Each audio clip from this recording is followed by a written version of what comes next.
Ես կարծում եմ, որ ուկրաինական դեպքերը գոնե այսօր ավելի ցցուն դարձրին այն տրիվիալ իրողությունը, որ Հայաստանում հեղափոխությունը արդեն ոչ միայն հասունացած է, այլև ուղղակի օրապահանջ, բայց կարծում եմ, որ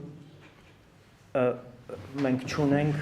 համարժեք այդ իրավիճակին քաղաքական դաշտ, դաշտում առկա են կամ հիմնական խաղացողները պարազիտներ են,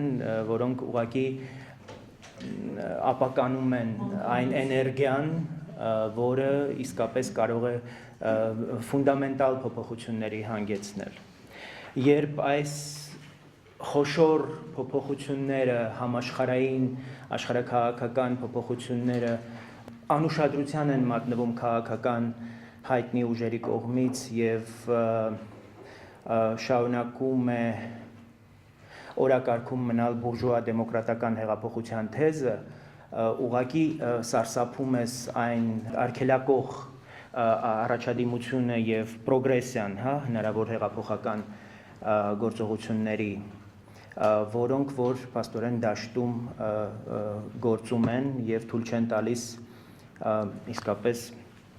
ակտիվ գործողությունների քաղաքական դաշտում։ Երբ Յանուկովիչի եւ նրա շուրջ տեղի ունեցող զարգացումները ամենամեծ հանրահավաքում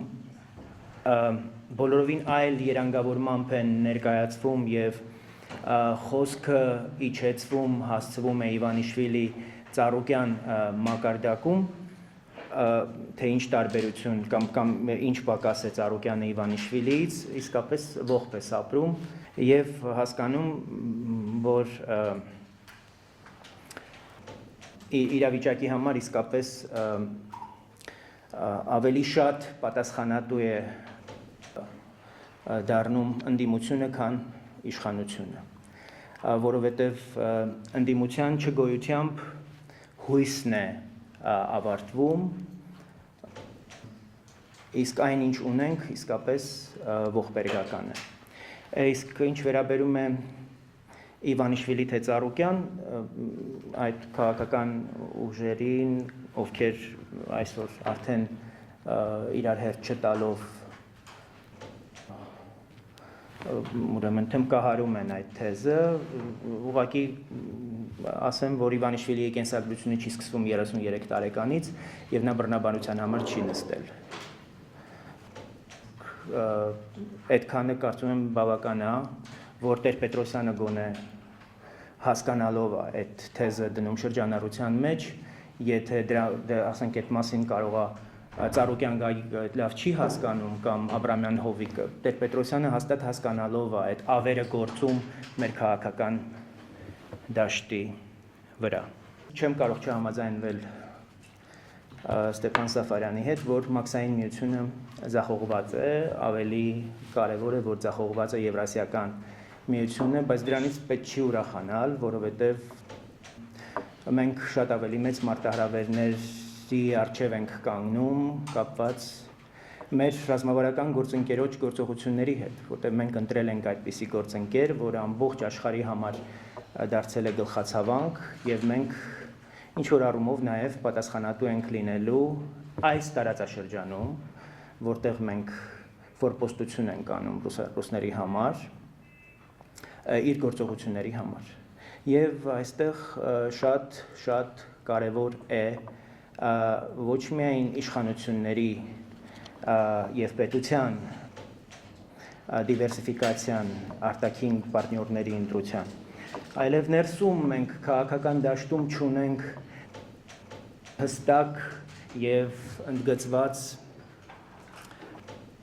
եվրոպամետ, արևմտամետ քաղաքական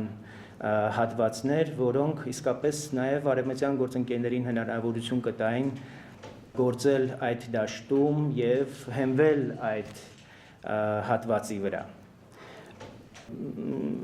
Մենք փաստորեն սեպտեմբերի 3-ից առաջ եւ դրանից անմիջապես հետո ռուսները ամբողջությամբ կլեցին քաղաքական դաշտը եւ մարգինալները միայն մնացին մաքսային միության հակառակորդներ եւ Հայաստանի անկախության համար իրապես պայքարողներ։ Մենք կանգնեցինք մի դառը իրողության առջև, որ մեզ համար այո, պարտադիր կուտակայինը շատ ավելի կարևոր խնդիր է, քան մեր երկրի պետականության պահպանումն ու անկախության համար ուրեմն պայքարը, որովհետև մաքսային միության դեմ դուրս եկան մի քանի 100 հոգի, իսկ պարտադիրի համար շարունակվում է պայքարը, հազարների պայքարը, դրանց միացել են նույնիսկ այդ չարաբաստիկ ոչ իշխանական ուրեմն քաղաքական ուժերը։ Այսպիսի դառը ուրեմն իրողության առջև ենք մենք եւ կարծում եմ դասերը չեն սերտվել, իսկ հեղափոխության վտանգները այս դեպքում չափազանց մեծ են, որովհետև հասարակությունը, քաղաքական դաշտը պատրաստ չէ այդ փոփոխություններին եւ դրա համար է վտանգավոր այսօր Հայաստանում ցանկացած այդ ուրեմն գործողություն, իսկ մենք ունենք փայլուն պայծառ երիտասարդություն, որը պատրաստ չէ հարմարվել թե ընդդիմադիր, թե իշխանական այն ձևակերպումներին եւ այն ուրեմն բաղադրա տոմսերին, որ առաջարկվում է եւ կարծում եմ թե ընդդիմությունը եւ թե իշխանությունը ամեն ինչ անում են, որ Մայդանը Հայաստանում եւս ուրեմն այլընտրանք չունենա։